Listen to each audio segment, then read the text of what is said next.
Hello, students. Under concept of diseases in HECP, we are discussing the modes of intervention. And before that, we had a discussion on prevention of diseases. Now, prevention of diseases, at what stage we can do that we have seen, that is primordial prevention, primary prevention, secondary prevention, and tertiary prevention. Now, what exactly is to be done for prevention, or what action you can take for prevention, or what are the measures you can take for halting or stopping or interrupting the natural sequence or natural process of disease occurrence. So those things are called as modes of intervention, and we have seen there are 5 modes of intervention.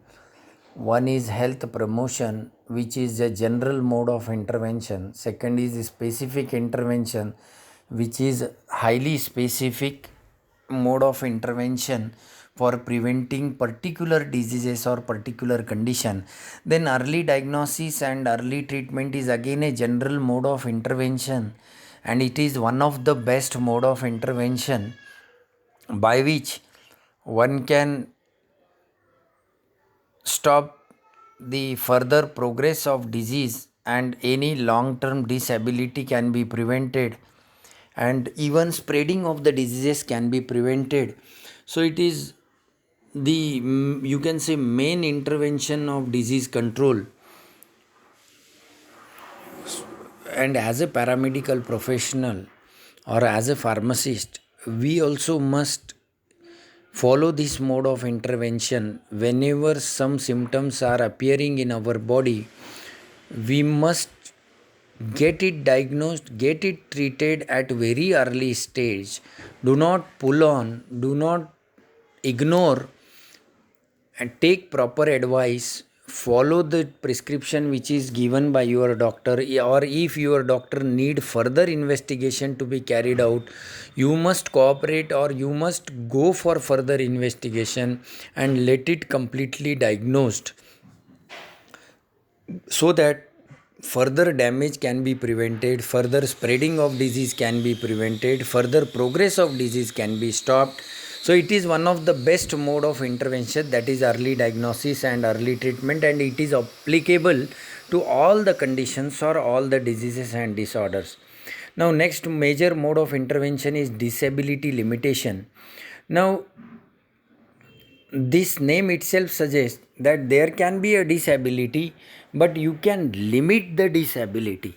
Say for example, one of the best example is, if suppose a person's kidney is damaged, or one kidney is not functioning properly, it is highly damaged one, and doctor says that it has to be removed.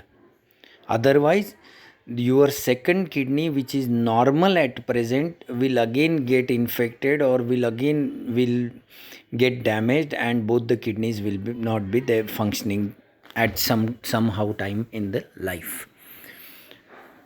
Now, in such cases, a removal of that damaged kidney, or that unfunctioning kidney, or that useless kidney is the best way, because with one kidney also one can survive, or one can live whole life with some restrictions. So this is a disability limitation. You are becoming disabled, but to a limited extent. One kidney is removed, one kidney is still there, which is functioning, and which is forming the urine in your body. So it is applicable in the late pathogenesis phase. It is used to control the disease process by treatment, to limit the disability and further complication, like prevention or postponement of death. So by removing one kidney, one can survive for many years, but if one ignores to remove, or what one postpones that removal, the time will come when both the kidneys will be damaged, and one may die because of this disease, or because of this renal failure, or you can say kidney failure. Even one example from my personal life I want to quote here. My mother's one kidney got infected, and the infection was so severe that by the time it is diagnosed, half of the kidney becomes damaged. Now, doctor said that we need to cut this half kidney and seal it. There is no other option, otherwise the whole kidney will get damaged, and there is a chance that sometime the second kidney will again get damaged. So we have taken the right decision at the right time and get operated, and since last 25 years my mother is healthy, and she is not suffering from any complications because of that surgery. So this is a sort of disability limitation. Now, next is, or the last major mode of intervention is rehabilitation. Now this rehabilitation is called as punarvasan in Marathi. That means it is defined as, it is a controlled and coordinated use of medical, social, educational and vocational measure for training and retraining the individual to the highest possible level of functional ability. What does it say?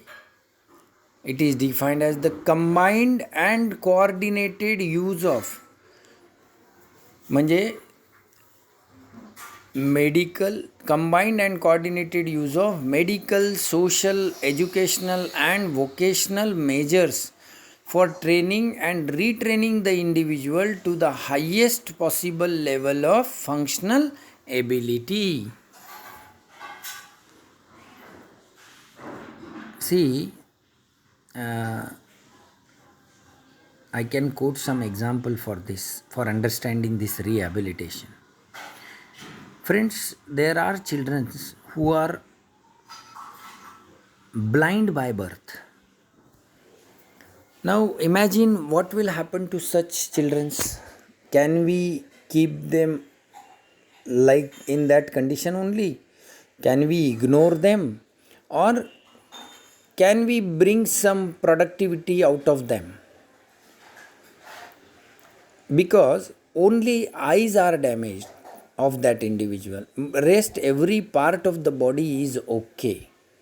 If we avoid him, if we ignore him, if we neglect him, or if we socially isolate such individuals, what will happen?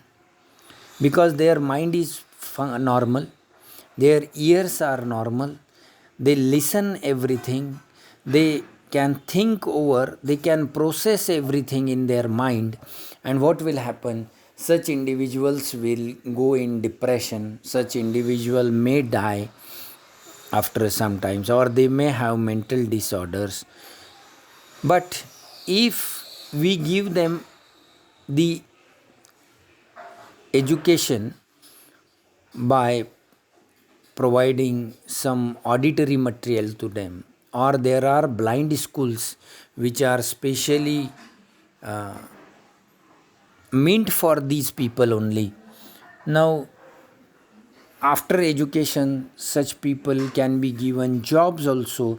Now, if you go in various banks, you will find disabled persons are there, at least one in each bank, government bank particularly. Now, how they function, you just see their working. They give more output than a normal individual. They are highly sensitive individuals. Their sense organs are too much better